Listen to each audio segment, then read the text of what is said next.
Intinya adalah dulu tahun 1900 peta dunia itu berdasarkan wilayah koloni. Ini wilayah Belgia, ini wilayah Spanyol, ini wilayah Inggris gitu ya. Berdasarkan wilayah kolonialisasi. Inggris merasa di semua daerah mereka ambil perang sama Belgia, perang sama Portugis di daerah jajahannya ini yang membuat Eropa kaya.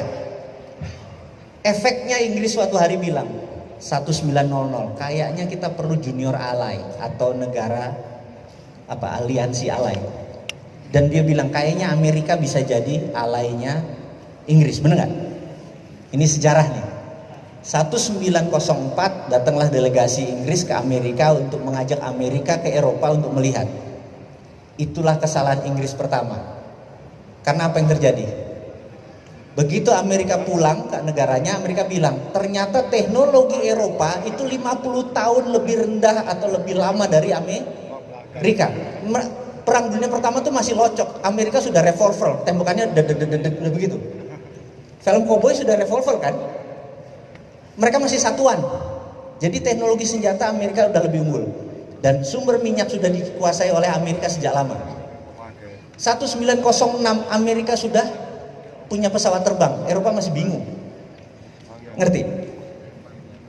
Dan begitu perang dunia pertama, tahun berapa?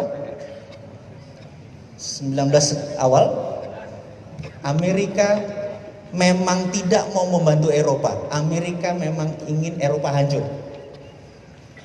Dan puncaknya adalah waktu tahun 33 Jerman mulai mengambil Polandia dan lain sebagainya. Amerika masuknya tahun berapa? 40 udah diundang, tahun 39 udah diundang, baru masuk tahun 44 sebenarnya dia masuk. Jadi cuma diem, dia pengen Eropa hancur. Dan pertemuan beberapa bulan sebelum D-Day dipanggil 17 negara yang bakal menang perang. Di kota kecil di utara Boston yang namanya Bretton Woods. Ngumpul negara-negara Eropa, Amerika bilang, kita kan sebentar lagi mau menang perang. Betul ya? Betul kata mereka gitu. Kita tidak ingin ada perang dunia ketiga. Setuju? Setuju, bener nggak? Ini orang udah lemes semua negara Eropa, bener nggak? Amerika kan nggak masuk-masuk. Untuk itu kita harus punya standar. Mulai sekarang dunia harus punya currency. Setuju? Setuju. Namanya dolar. Paham? Perancis delegasinya keluar langsung dari ruangan. Marah Perancis. Seminggu kemudian dia diserang sama Jerman, Perancis pulang. I taken deh. Nyerah juga dia. Bener nggak? Akhirnya semua tanda tangan setuju mata uangnya dolar. Itulah alkemi yang Amerika punya. Bener? Ini nih harus ingat nih. Kemudian kita harus mempunyai World Bank. Berdirilah World Bank. Kita harus punya mengontrol yang namanya IMF. Berdirilah International Monetary Fund. Namanya.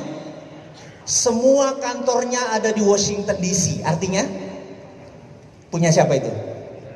Nah, punya si Ontohot, si Borokokok Amerika itu, bener nggak? Ya. Jadi dunia sejak saat itu dipetakan. Eropa negara produsen, bahan bakunya dari Afrika. Arab dipecah 18 negara. Sumber energi dunia.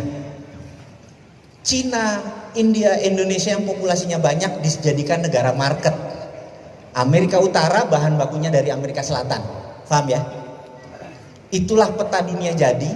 Suatu hari lagi Amerika fokus menguasai Timur Tengah, karena when you control the oil, you control the country gitu kan. Dia mengontrol minyak untuk mengontrol sebuah negara. Fokus di Afghanistan, Cina membangun infrastruktur. Betul ya? Dari negara market, toto menjadi negara produsen. Toto Cina menjadi negara tadinya imitating, peniru, menjadi negara innovating. Bener nggak? Amerika kaget, toto Amerika udah Cina udah segitu besar. Jadi melenting si Cina ini. Pertanyaannya, kok bisa? Bener nggak? Bener nggak? Kan kita kalau belajar sampai ke negeri Cina, mau dibuka nggak rumusnya nih? Mau dibuka? Terakhir ya. Kalau kebanyakan bayar soalnya. Saya kasih rumusnya. Dunia punya jurus ekonomi. Tadi Pak Mas Tri bilang paling jarang ngomong di Mayah ini adalah tentang ekonomi. Jadi minta izin boleh ngomong ekonomi sedikit ya. Tahun 1931 dunia itu resesi. Teori Adam Smith mati. Lahirlah seorang John Maynard Keynes, keluar teori namanya Keynesian. Keynesian punya dua nabi, inflasi sama bank sentral. Sejak saat itu bank sentral berdiri. Bank sentral Amerika dimiliki oleh, Anda boleh cek, yang miliki swasta, JP Morgan, Goldman Sachs gitu ya, bukan negara, ingat ya. Ini harus hati-hati. Anda lihat sendiri di Google, who own Federal Reserve gitu ya. Swasta, Amerika semuanya swasta. Tahun 2008, tahu-tahu ada subprime mortgage, JP Morgan, Goldman Sachs, tahu-tahu bangkrut semua. Bener ya, Anda tahu cerita itu. Dunia menganggap, orang-orang seperti saya menganggap bahwa Keynesian selesai. Lahirlah seorang manusia yang namanya Michael Hudson sebagai ekonom dunia. Anda boleh cek, why Michael Hudson is the best economist in the world. Kenapa Michael Hudson adalah ekonomi terbaik di dunia. Anda boleh cek di Google judulnya itu. Apa yang Michael Hudson lakukan? Siapa Michael Hudson? Michael Hudson tahun 80, tahun 90 dia adalah pengajar di Peking University. Yang diajarin adalah Xi Jinping, semua PKC Partai Komunis Cina, politbironya adalah murid dia. Dan apa yang dilakukan? Diajarkan printing money.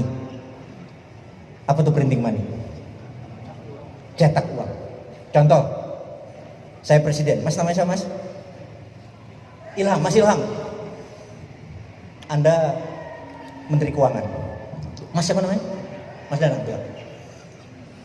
Pak Presiden bilang ke saya, aminin ya. Kita pengen buat 1 juta rumah. 1 juta rumah, perlu berapa? 100 triliun gitu ya. Saya bilang, Mas Ilham, 100 triliun print Mas. 100 triliun kasih dia. Apa yang ada di kepala Anda? Inflasi. Anda masih Keynesian, nabinya masih sana. Di kepala Hudsonian gak ada inflasi. Kenapa gak ada inflasi? Print 100 triliun, kasih. Nanti orang gak usah pakai bunga. Bayar utuh, begitu balik, uangnya ada langsung bayar. Begitu masuk, Mas, bakar duitnya. 5 tahun kemudian barang ini jadi, orang beli tanpa bunga, kemudian uangnya masuk lagi ke negara, dibakar. Inflasi gak? Underlayingnya adalah 1 juta rumah tadi. Betul. Jadi Cina punya 2 mata uang, satu renminbi, satu yuan. Renminbi itu dicetak suka-suka dia selama ada proyeknya. Paham? Mulai paham? Dia nyetak apapun cetak kaya, bener gak? Dan dia bikin, karena itu tahun 90-an, tahun 2000 dia cetak segede-gedenya. Punya 2 mata uang dan renminbi gak pernah keluar. Yuan keluar. Yuan pakai peraturan internasional, nyetak duit harus pakai dolar atau emas. Tapi renminbi dicetak berdasarkan project, itu underlaynya. Inflasi enggak? Tidak. Setuju ya? Itu teorinya Hudson. Lalu gimana yuannya supaya kuat? Gimana caranya? Gini caranya. Ini kita Cina nih. Kita kirim Mas Fatul. Anda, ini Indonesia nih sekarang, kita pemerintah Indonesia. Rupiah kita supaya kuat gini. Kamu pergi ke Papua Nugini, cari orang di sana siapa yang calon pemimpin. Kayaknya di sana ada lurah, ada wali kota yang mau jadi presiden. Pepet. Contoh dia. Cari orang yang dekat yang bisa mempengaruhi dia. Anda cari Mas, setahun kemudian, oh ini bekas dubes nih, oh masuk ke sana. Wah, ini orang kayaknya deket, pepet. Bilang, kerjain semua proyek, pokoknya uangnya ada, pokoknya lo kerja aja gitu ya, contoh nih ya. Ke Papua Nugini, jangan senewan dulu Pak. Kemudian Papua Nugini punya proyek 100 billion dolar, bener nggak? Oke, 100 billion dapat ya, 100 billion. Ini intelijen kita nih, namanya infiltrasi masuk ke negara Papua tadi. Nama siapa? Namanya Larry Pak, orang yang dekat itu Pak. Sekarang tadi wali kota, sekarang udah Perdana Menteri Pak. Oh siap, gitu kan? Oke, 100 billion tadi kita print rupiah, Krakatau Steel nyala, pabrik bata nyala, semua nyala. Kita bawa ke Papua Nugini utuh. Barang Indonesia gak boleh ada pegawai Papua Nugini kalau perlu, bener gak? Begitu barang jadi, Balik lagi, Papua Nugini bayar kita pakai dolar, bener nggak? Begitu dolar masuk, rupiahnya yang sama dibakar. Naik nggak nilai rupiah? Ngerti nggak?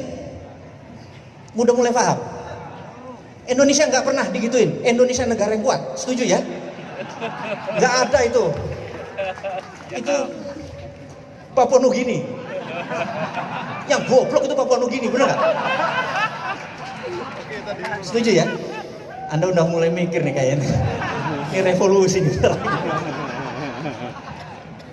Udah mulai kebayang, begitu kita tidak ngerti cara ngelola negara, kita dikerjain oleh negara lain. Setuju ya? Nah, terakhir Bapak Ibu, sebenarnya untuk membuat negara ini jalan, rumusnya cuma 2. Kalau Mas Fatur Anda jadi presiden, Mas, 2 aja kebijakan Anda begitu hari pertama Anda jadi presiden. Nomor 1, buat kepres ke peraturan presiden, siapa saja yang ngeluar uang ke luar negeri tanpa beli barang apa segala macam, penjara 2 tahun, Mas. Itu namanya flight capital. Betul ya? Keputusan kepres kedua, mulai hari ini jam 24.00 bunga deposito 0. Mas, kalau Anda punya 1 triliun, setiap tahun Anda dapat 50 miliar, betul ya? Toto jadi 0. Kira-kira apa kepala pikirnya? Apa yang kamu pikirkan kalau deposito bunganya 0? Kalau keluar, tangkap, bener nggak? Akhirnya akan menjadi usaha di negara sendiri. Ini di Mayah nih yang punya usaha, langsung gue invest dong tempat lo, bener nggak? Ada 11.000 triliun di bank sekarang nganggur. Dalam 1 malam keluar, ekonomi Indonesia maju nggak? Syariah nggak bangsa ini? Berkah nggak? Nggak ada riba. Betul nggak? Udah nggak ada riba, berkah, ekonomi maju dalam semalam, bener nggak? Gitu aja kok repot, bener aja. Bapak Ibu mohon maaf jika ada salah. Terima kasih buat waktunya. Wassalamualaikum warahmatullahi wabarakatuh.